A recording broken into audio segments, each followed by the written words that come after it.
Génération Éco. Bonjour à toutes et à tous, internautes et auditeurs de la planète Éco. Quand on parle d'éco-responsable, on pense généralement à la nature ou aux gestes du quotidien. Mais pensez-vous à votre intérieur ? Nous passons une grande partie de notre temps chez nous. Il est donc important de se sentir bien chez soi. Et quoi de mieux que de travailler sa décoration, et encore mieux que celle-ci soit éco-responsable. Pour en parler, je suis allé à la rencontre de la décoratrice d'intérieur, Léa Royer. Bonjour Léa. Bonjour Yves. Alors, est-ce que vous pouvez d'abord vous présenter ? Donc, je suis Léa Royer, je suis décoratrice d'intérieur éco-responsable depuis quasiment 1 an au Lion d'Angers et je travaille sur la région angevine. Ok. Qui dit donc métier du bâtiment, généralement, on dit qu'ils sont loin d'être éco-responsables. Qu'est-ce que vous proposez justement pour être décoratrice d'intérieur éco-responsable ?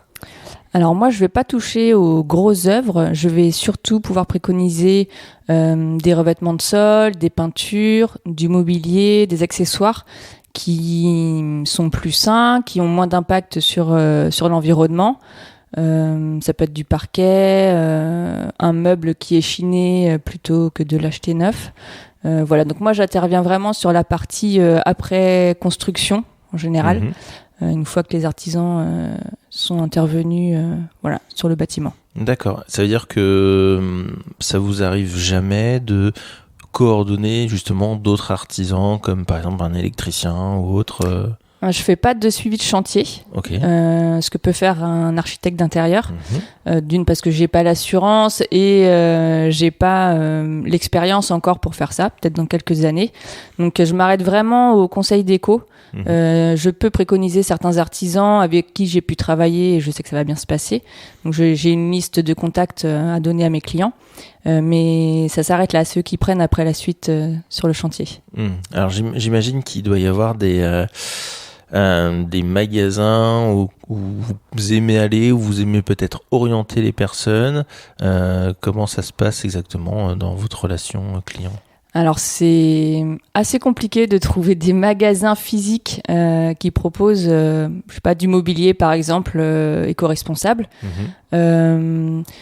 Sur Internet, on peut trouver. Il y a certains sites comme Très Eco Design en fait qui ont créé un éco-score sur certains mobiliers de certaines marques. D'accord. Donc on sait qu'on peut se diriger vers ces meubles-là par exemple et ils ont moins d'impact sur l'environnement, ils sont plus sains. Enfin voilà, il y a plein de choses qui sont prises en compte.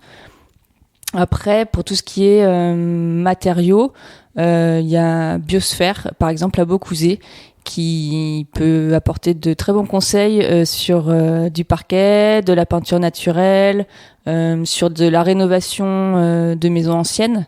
Donc ça, c'est vraiment un lieu où on peut aller pour recevoir des conseils et choisir des matériaux. Sinon, j'essaie de préconiser des artisans locaux, par exemple un menuisier qui va faire des meubles sur mesure avec du bois le plus local possible. Voilà. Mais des magasins physiques de déco pure, c'est un peu compliqué. Ça n'existe pas, ouais. On est vraiment submergé par les produits, on va dire, asiatiques. C'est ça. qui sont un peu partout, qui sont un peu compliqués. Alors, je ne sais pas si ça vous est déjà arrivé dans votre expérience, mais ça arrive des fois qu'on a envie de faire des changements un peu de dernière minute. Est-ce que ça vous est arrivé ? Comment vous l'avez pu le gérer, si c'est le cas ? Mais il faut s'adapter. Souvent, le temps de réflexion fait qu'il y a des changements dans la décision des clients. On s'adapte en général. Si c'est un changement de couleur, ils nous demandent le conseil, savoir si ça peut quand même convenir. Mon avis importera ou pas en fonction. Mais en général, quand même, c'est assez suivi. Les gens qui viennent me voir, ils ont vraiment besoin d'être accompagnés parce qu'ils sont un peu perdus sur des choix. Il y a trop de choix, justement. Du coup, c'est aussi pour restreindre un peu, qu'ils puissent prendre des décisions plus facilement. Donc voilà, je m'adapte Ouais. en fonction de c'est leur intérieur. Donc le principal, c'est qu'ils se sentent bien chez eux. Ouais, exactement. Et est-ce que vous mettez un peu de feng shui ou pas dans votre déco ou pas du tout? Alors moi non, parce que c'est quand même quelque chose de très particulier. Ça mérite des connaissances, voilà, des formations. Après là, j'ai fait un partenariat avec une experte en feng shui qui s'appelle Emmanuelle Boisseau, qui est pas très loin du Lion d'Angers. Et on a fait une offre pour les chambres bébés. Donc c'est une première étape. Donc elle s'occupe de la partie feng shui et moi de la partie déco éco-responsable. Parce que elle est vraiment experte dans ce domaine-là. Donc elle a toutes les bases qu'il faut. Et moi j'ai les bases sur la déco. Donc voilà, on fait ce partenariat-là. Mais non, je me suis pas formée à ça encore. Ok. Et alors qu'est-ce qui vous a amené à faire de la décoration d'intérieur? Vous faisiez quoi avant? Alors, la liste est longue. J'ai fait 9 ans, quasiment 9 ans de merchandising dans la grande distribution. D'accord. Voilà. Donc ça se rapproche dans les notions de la décoration, dans le travail des couleurs, des matériaux, des matières. Voilà. Et j'ai fait une reconversion en tant que chargée de com il y a 3 ans. D'accord. Voilà, parce que j'avais fait le tour de mon métier de merchandiser. Voilà, j'ai refait une reconversion. Le côté salariat me prenait un peu. C'était un peu trop pour moi. J'avais envie d'avoir un peu plus de liberté dans mes choix, dans mes actions, et de pouvoir véhiculer les valeurs que je voulais et pas forcément celles des autres. Donc voilà, j'ai choisi l'entrepreneuriat et la décoration d'intérieur, ça m'a toujours un peu suivi. J'ai voulu faire des formations dans ce domaine-là, mais il y a 20 ans. Donc c'était pas aussi développé que maintenant. Et donc là, j'ai pu faire une formation à distance. D'accord. En plus de mon job, en plus de ma famille. Voilà. Donc gros challenge. Voilà. Mais j'y suis et je suis très contente. Ouais, ça a pu matcher. Et cette formation à distance, donc c'était chargé de com, c'est ça? Alors là, c'était pour la décoration. Ah, c'était encore c'était pour la décoration. D'accord. Chargé de com, j'ai fait un bachelor en alternance à l'ESPL. Ok. Donc sur une année. J'ai une question récurrente aussi que je pose à mes invités, je peux la poser déjà. Est-ce que vous pensez que les futures générations auront une fibre un peu éco? Alors, je pense que la future génération l'a déjà. On voit un peu sur le marché du travail, dans les recherches, voilà, qu'ils ont besoin de sens. Beaucoup de personnes font attention un peu, voilà, à cette notion d'environnement, de RSE dans les entreprises. Donc je pense que c'est quelque chose de très important. Et concernant la déco, à mon avis, il y a un moment où on n'aura pas trop le choix que de faire avec des matériaux plus sains, locaux, voilà, pour une question de budget, pour une question d'écologie. Donc ça va venir petit à petit, ça va se développer. Et alors, tout à l'heure, vous parliez de chiner des meubles. C'est quelque chose que vous faites aussi pour vos clients? C'est-à-dire que vous allez, en plus les brocantes vont bientôt recommencer, donc aller à droite à gauche et dire ah bah tiens, ça c'est pour tel client, ça peut être intéressant ou pas du tout? Oui, je peux. Alors c'est quelque chose que je peux proposer dans des prestations. Il faut qu'il soit ok dès le départ pour ce genre de mobilier. Tout le monde n'aime pas ça. Ouais. Donc oui, après je peux faire des recherches de mobilier, de décoration. Ça peut être une commode pour une chambre, un buffet pour une cuisine par exemple. Donc il faut bien faire attention que les cotes, que le meuble rentre dans la pièce. Mais oui, c'est quelque chose que je propose. Ça peut être un meuble qui est acheté comme ça et posé dans la pièce parce qu'il est en bon état. Ça peut être un meuble qui doit être retapé. Et du coup, soit le client fait les travaux, soit je peux conseiller des personnes qui s'occupent de ça dans la région. Et alors, quand on vient vous voir, généralement, est-ce qu'ils ont des idées plus ou moins précises, très précises, les clients, ou c'est vraiment, voilà, j'ai envie de faire ça, je vous fais complètement confiance? Alors, c'est complètement aléatoire. Y a des personnes qui ont des idées mais qui n'arrivent pas à les mettre, à visualiser, à voir ce que ça peut donner. Voilà.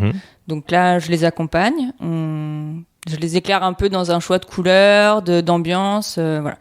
Et il y a des personnes qui me disent, donc là, je vais être bien chez moi. Je sais pas comment on fait.